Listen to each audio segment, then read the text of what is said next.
Yo, I got another video for y'all. Welcome back. I'm a little tired, but we are back. Today we are watching the Predator Invasion of 2024. So we're gonna see how that is. It's by Tommy NBG. So I'll leave all the video descriptions below in case you guys want to watch the video. And yeah, so let's get it started. Ready? 1, 2, 3. Oh, whoops. Give me what? 1, 3, 2,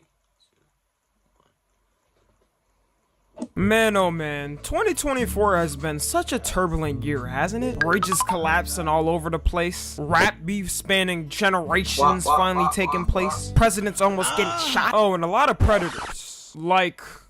There was a lot. Kendrick dropped Not Like Us, and just like a domino effect, all types of people started getting exposed left and right. I feel like we could start a whole betting website now on who's getting exposed next. So I want to go through a little timeline of the year, starting off with the kingpin of weirdos.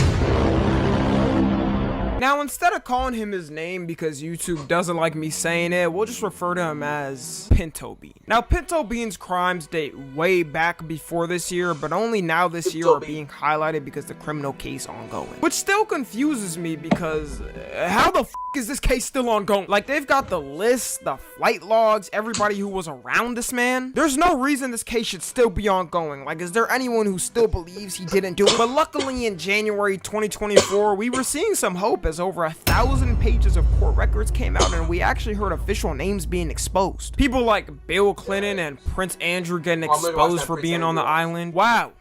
that shit is crazy. Shocker. Who would have ever thought this was possible? It's not like there was hundreds of pics of them together. The most surprising to me though was Stephen Hawking on the island. Like, I don't think anybody imagined that. I don't even want to imagine what type of freak he was into. Rumors on the street was he was into midgets and stuff. True or not, I really don't know. But I wouldn't put him past him. Being in his state for that long probably put some numbers on him. And when the info first started coming out, everyone was hyped to see when the next drop was. Who was getting exposed and which freak celebrity was gonna get taken down Michael this time. Rubin, They were hyping it all up Jay-Z saying, and just Jax. you wait. In a month, we're gonna drop these files and y'all gonna be shocked. Then a month passed by. We ran into some errors. Next month though, it's definitely coming out. Then another month passed by. So what happened is we got some of the files mixed up. It's definitely coming out next month, and the files never came out and everyone completely forgot. I can't be the only one thinking it's insane how everyone completely forgot about this and the list never came out. All I know is someone's getting paid off and someone's getting paid off good. Some people think a list already came out, and one did apparently with the flight logs and some names, but an official one hasn't come out linking certain celebrities with certain crimes. Someone who can't pay people off to keep them silent though is... Now, if you were on the internet in February 2024, I don't know why I'm saying that, acting like, you know, you just found out about the internet recently. You probably heard about this story from this streamer on Kick. Now, what's Kick, you may ask, my innocent child? A wonderful, family-friendly, positive platform where you can watch streamers teach amazing lessons about life, like stranger danger and how to not get kidnapped, teaching you how to be polite around strangers, and a loving platform that welcomes the family. Hey, Kick, if you're still handing out those $1 million contracts, slide me one for a month. A YouTuber named Something About Chickens released a video talking about a Kick streamer named Ryan LOL, exposing him for being a complete predator in the most degenerate way possible. Like, if Pinto Bean was still alive, he'd probably recruit him on his team to use his tactics on minors. First off, this was really fishing on Omegle out of all places. I swear, before predators would try their best to hide their face and make sure no one in public saw them, I remember on To Catch a Predator, the only time they would see the actual person is when they met in person, and that's when Chris Hansen would swoop in. But nowadays, they don't even give a f anymore. Even if he wasn't doing this on a stream, he always had the chance to be recorded randomly by someone on Omegle. But he would go on Omegle and try to rizz up these girls, then when they said their age, he would convince them to say it's higher just so he doesn't look like a weirdo. This is the dumbest ever. Like, everyone on your stream already saw her say she's underage, bro. I genuinely think this was his way of PR training, and he would be good with the public by doing that. But even if these girls weren't underage, age, he's still a weirdo because he would record them without their consent, then post it in his Discord. And you would have to be his kick sub to see the videos. He's lucky his ass hasn't gotten arrested. By definition, that is literally distributing and selling CP. And by the look at you ride and the way they treat predators in jail, you would be decimated in the first day. And the crazy thing is, he had a girlfriend through all of his streaming career. And when asked about it, she said she didn't give a fuck about what he was doing. Like, this might be the reincarnation of Pinto Bean and Jelaine Maxwell. Which goes to show you, all it takes is one dumb and his queen at his side.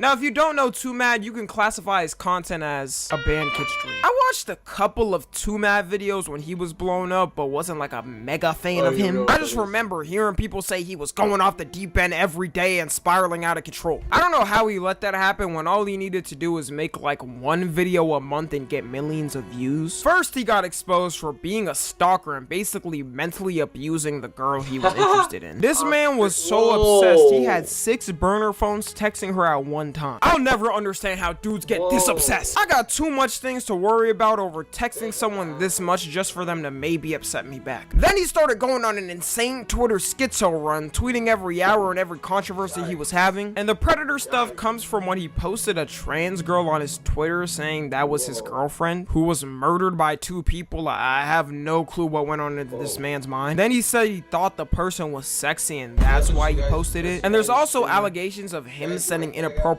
messages with minors, and his response genuinely might be worse than the guitar because all he said was, "I made it." Like, buddy, your whole career's on the line and this is your response? Some of these creators need PR teams like they have for celebrities. And it kind of sucks that we can't confirm if it was true or not and if he was a weirdo, because I mean, buddy got packed.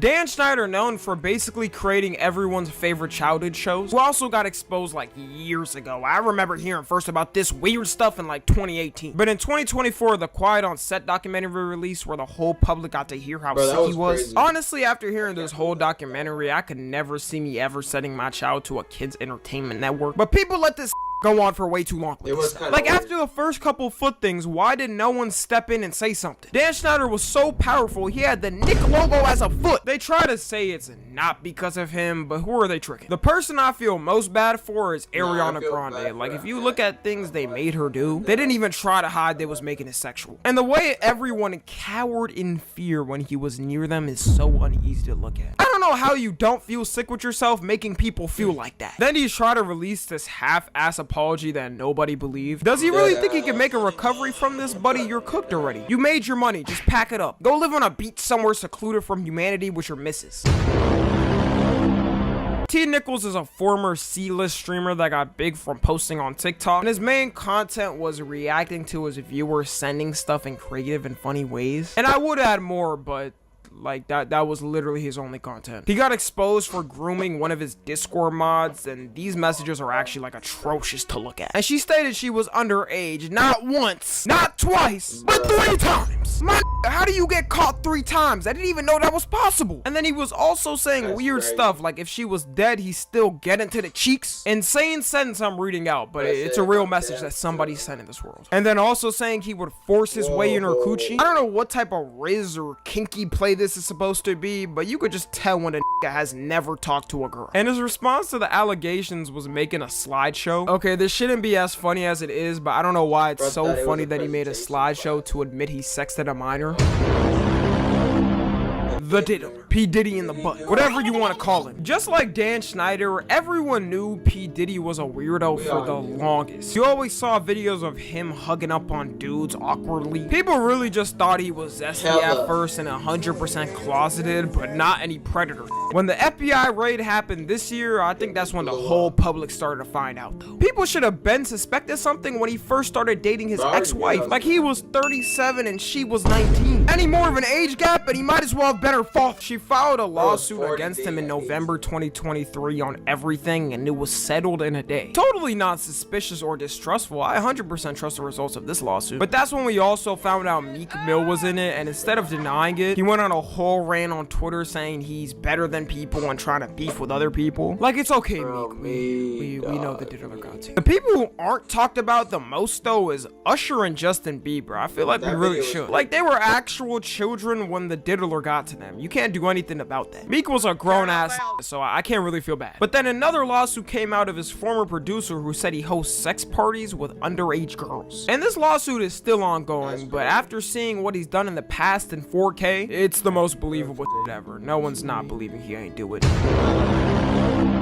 Now, once again, just like the others with Drake, damn near everyone knew what he was up to. Like, I remember I was younger seeing him hang out with Millie Bobby Brown, who was my age, and thinking, what the fuck? I can't emphasize enough how much of a star Drake was seen as before getting destroyed by Kendrick. This man had every single girl in the world in his DMs. He was dating Rihanna, he was dating SZA, and out of all these girls he could pick from, he decides to take the 13-year-old girl from Stranger Things on a date. Like, you could say they didn't go on dates, but what else do you describe it as when she's literally on camera saying they went to dinner together? I think people just swept it under the rug because he was making good music for so long. Then For All the Dogs came out and it was so ass that everyone changed their minds. Drake should have took the punch to the chin and let people forget about Kendrick first dissing him, because now the whole world is dancing to a song calling him a predator. Like, I don't think the retaliation was worth it.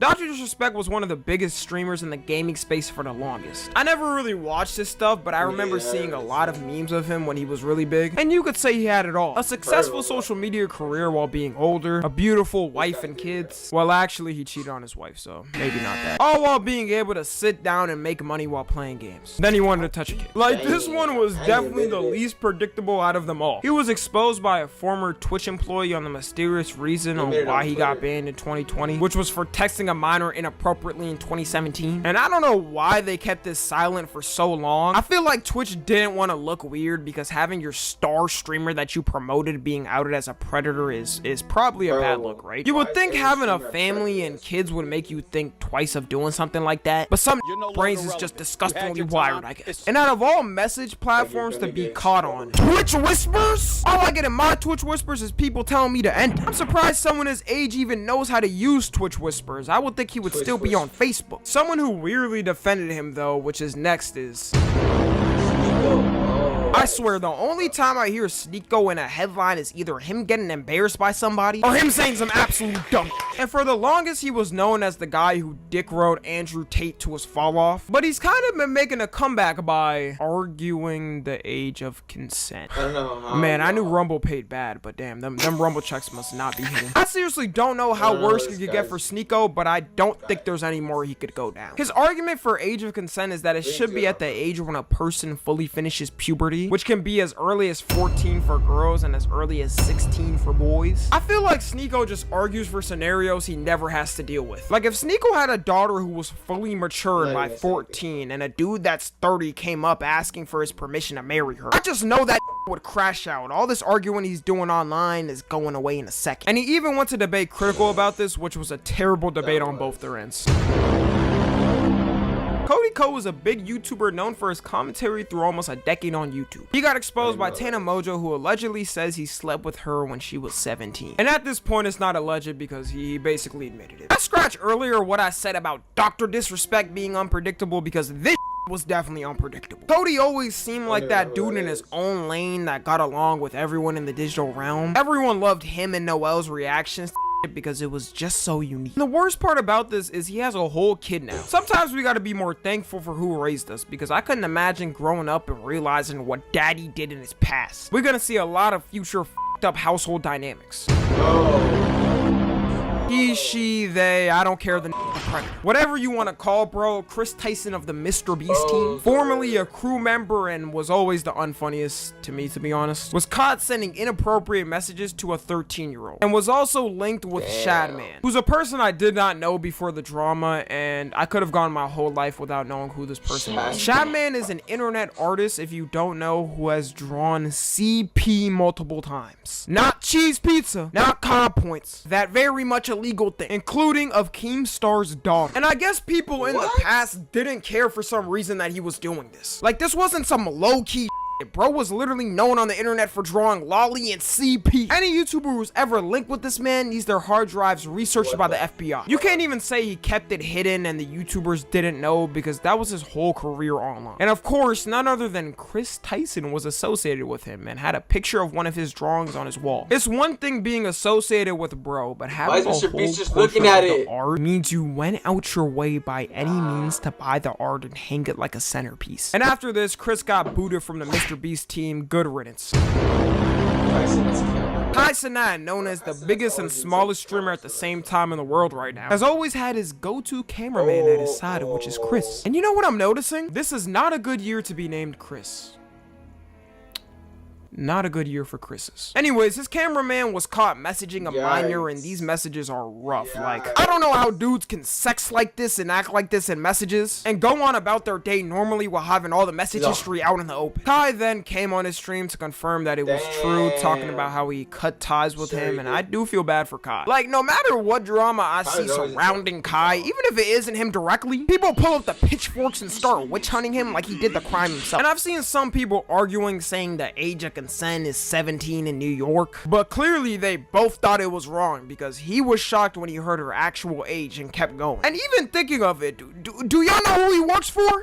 Kai Cenat. This man has thousands of grown bad on standby in his DMs, and he goes for the one girl still in high school. So yeah, that's about the collection of weirdos we've got so far. I'm sure we're not done, so go ahead and put your bets in the comments and come back in the future to see if you were right. Follow me on Twitter, Instagram, and TikTok. As always, I love you guys consensually, and until next time, I'm out. We out.